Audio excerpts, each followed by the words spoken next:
Hi everyone, it's Beck here. I wanted to go through what I do when I make a scrappy kind of zipper pouch. Now I'm making something slightly different right now. It is kind of a double zipper pouch for, this is my diary. This one is from, it's Japanese Midori, and it does have a calendar at the start, but I have to write in the pages. I haven't done that yet, but it is just under 6 inches by, just over 4 inches. So I'm working with an area about that big. I am going to use zippers, neon ones, because I always do. I've got some vintage textiles that I have gathered kind of in pinks and blues. And I think that started from this one. This has been sitting around for a while, like on my sewing area, and it's just very sweet. It's, got some tatting, vintage tatting around the edge.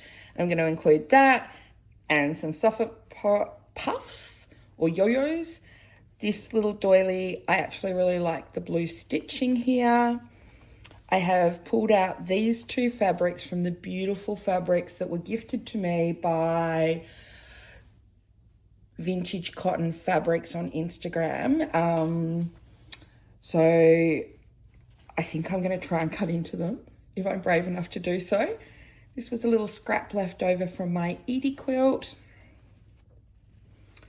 Got a couple of bits of binding that are cut off from something or other I've done at some point.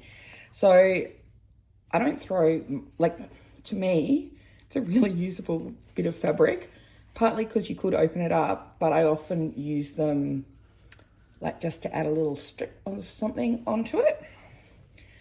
I'm using this Liberty because it's one of my all-time faves, like the strawberries, pink, blue, red, a little bit of a strawberry flower, but looks like a daisy. It's perfect.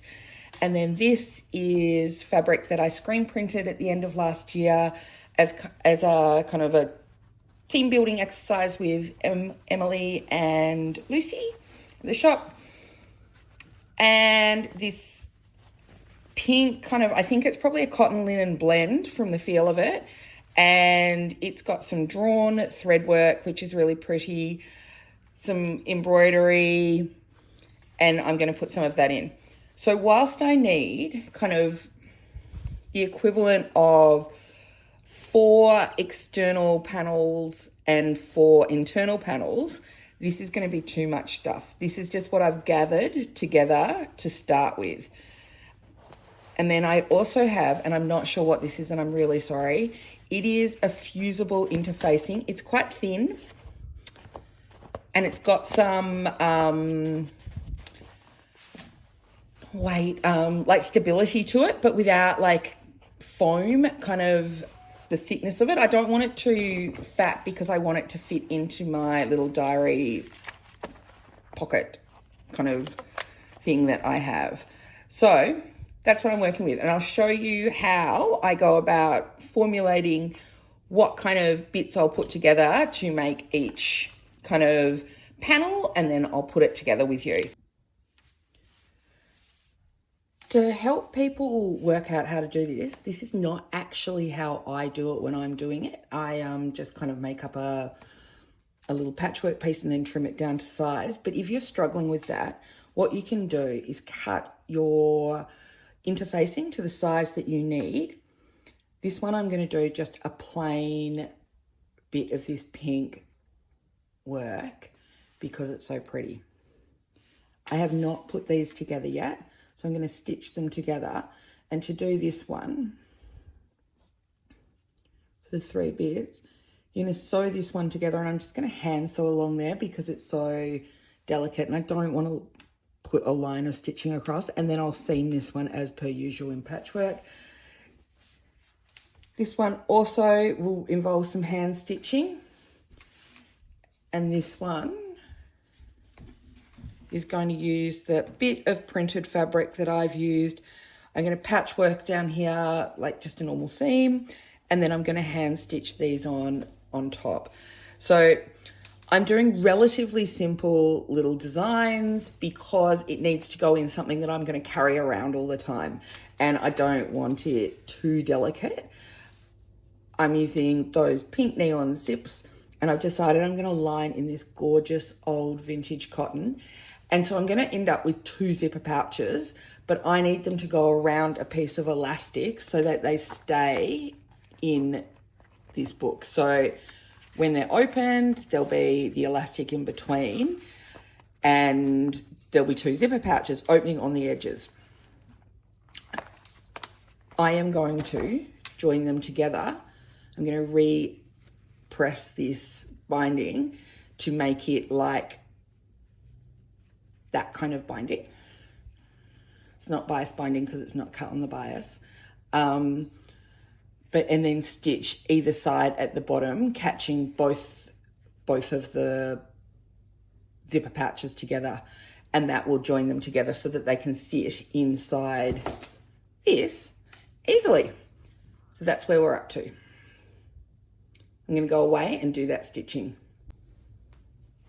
I just thought I'd show you, in case you don't know, I'm sure you do, but how to do an invisible stitch that is going to attach something like a yo-yo or suffix puff to an under fabric. And it's kind of like what you would do if you were appliquing or needle turn appliquing, except that you don't have to turn the fabric because this fabric is already turned under.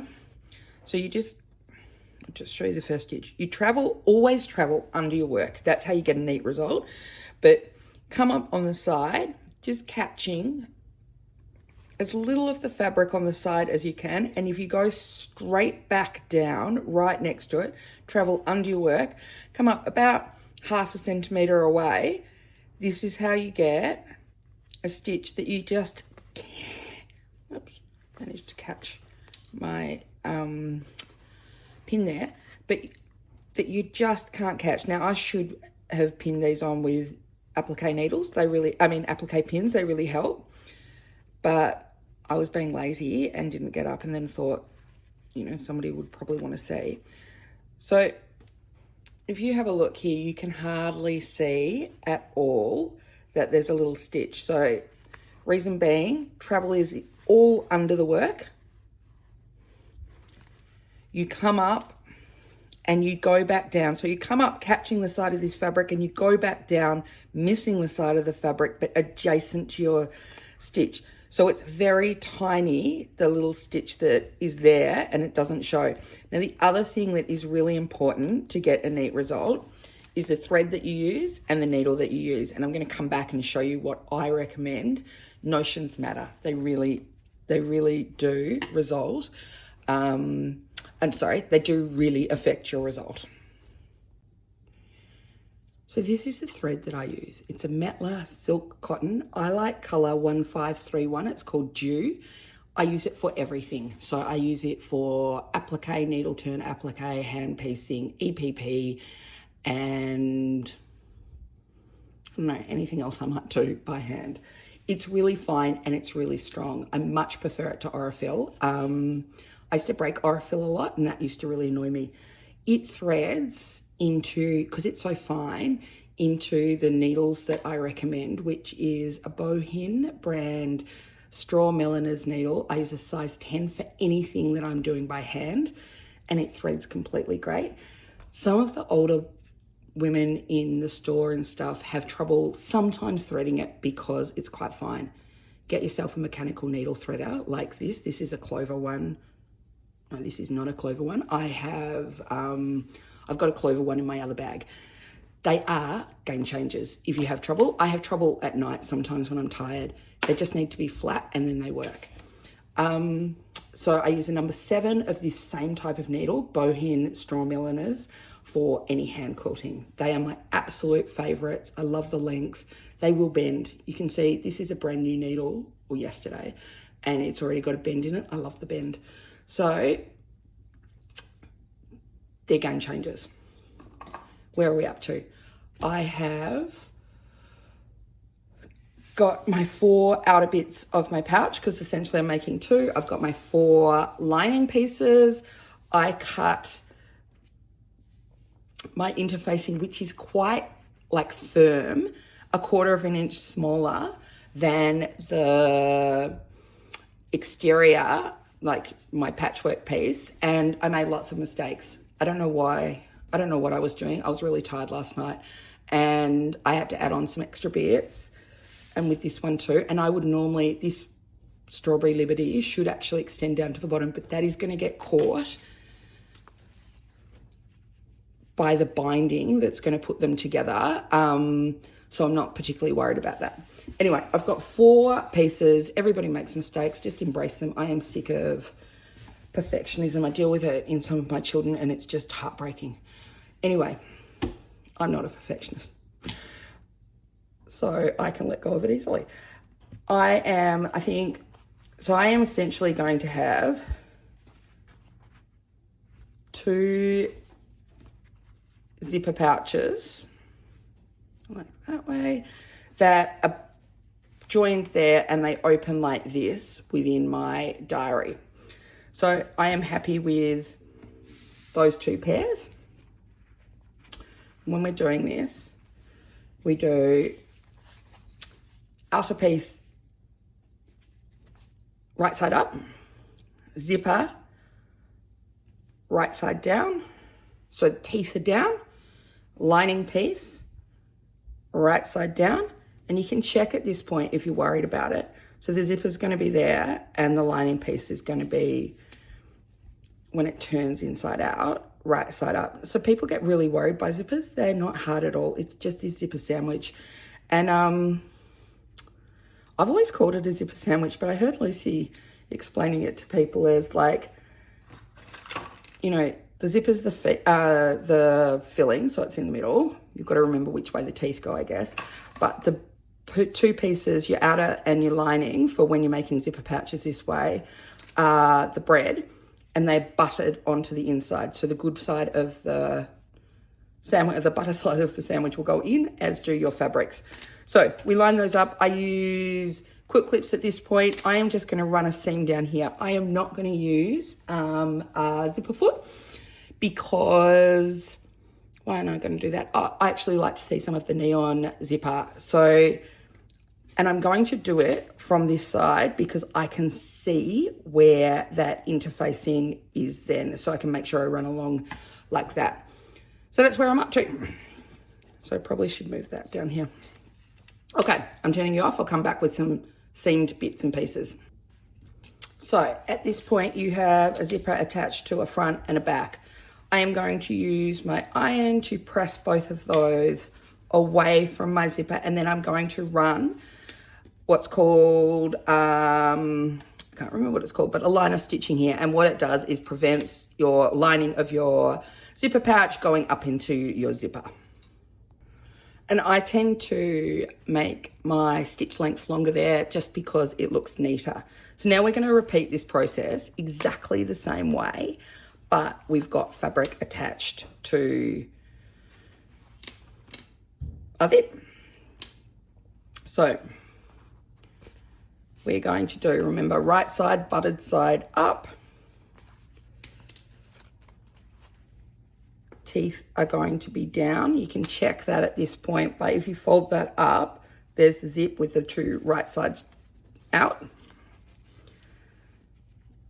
So lining everything up as neatly as possible, and then right side of my lining fabric down. I'm going to clip those together.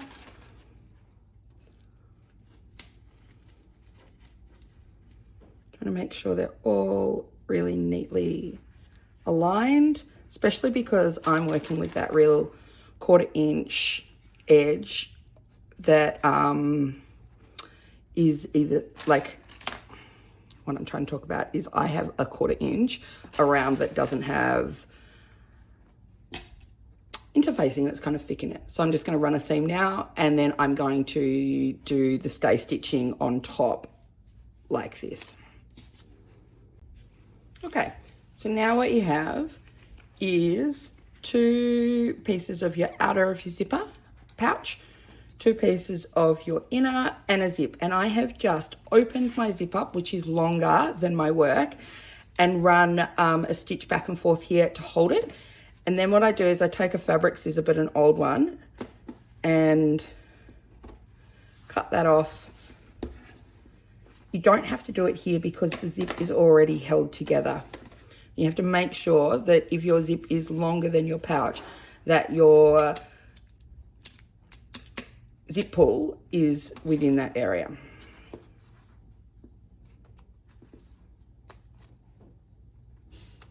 Okay, so it is super important that you open your zip at this point. If you don't, you won't be able to open your zipper pouch. So because of the stay stitching, your zip, is going to want to face towards your lining. Now, I actually prefer to use pins at this point. I don't know why. They pin my corners. Here. I mark with something different to make sure I'm going to leave my opening.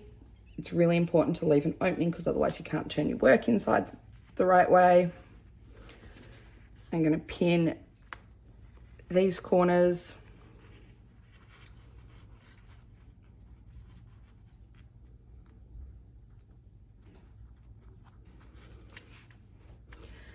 And I just use a quilt clip to ensure that that stays sitting the right way. It will because of your stay stitching, but just in case you're worried about it. So now what I need to do is I just need to do a seam all the way around 1/4 inch. Starting here, I reinforce back and forth stitching here and back and forth stitching here because we have to put our hand in there to turn our work. So I'll go off and do that. So ensure that you've caught all the edges all the way around. Done a pretty good job of staying kind of where my interfacing is. It doesn't need to be perfect. It might for you, it doesn't need to be for me. And then I'm going to just use a good fabric snip to cut off my corners. These ones are less important because they're not reinforced. These ones, not reinforced, especially if you have interfacing there, you'll really want to trim those. I often at this point also just trim out a bit of the bulk of the zipper. So if you haven't opened your zipper at this point, you're going to have trouble because you cannot reach through. And this will be a little bit stiff because of my interfacing is quite stiff.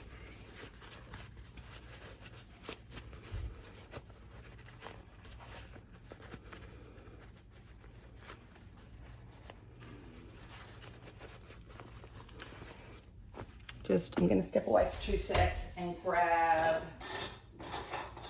point turner, which I can't find. Where is my point turner? There it is. So I have this little bamboo one. It is useful. You do not want to use scissors at this point because you might put them through your work and that's really annoying. Now, so you're poking your corners out, and over here you'll see that I missed, like I said before, that I would miss that, but don't worry, that's going to get caught under here. And then open your zip all the way. Again with your corners here, just poke them in.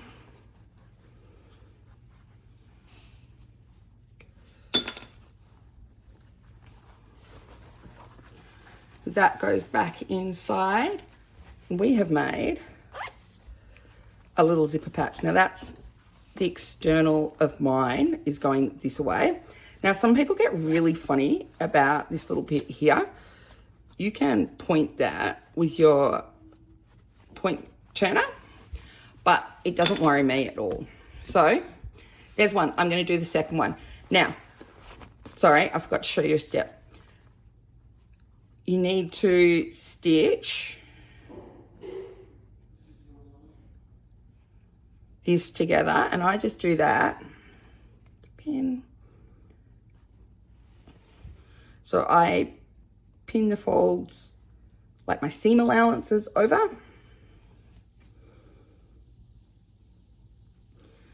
And then I just run too many loose threads, etc. I run a seam. I will just make sure that that is nicely through. From here to here, that's on the inside of the pouch, so completely fine. So I just fixed up that other one, and then I'm taking these pins out, and I'm just going to run a seam here and here, and then I'm going to do the same on the inside, and I'm going to be able to see where it is because the line of stitching is going to come through. And actually, not that happy with this one after all. Just want it to be even. So maybe we didn't need to do that previous step on the inside.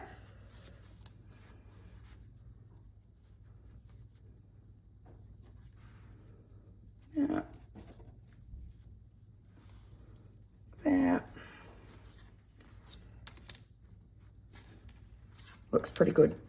So I'll be back. I'll have run that seam. So I ran a couple of seams, 1, 2, 3, and 4 in the middle. It's not the most lovely there, but you are not going to see that because what the plan for this always was to go inside here. The piece of elastic sits there. It goes like this. In those little, so that's my diary in there. I've now got 2 little zipper pouches that I can put, like I could probably put a sewing project in one of them, and like a pen and receipts and things like that. And then I also just put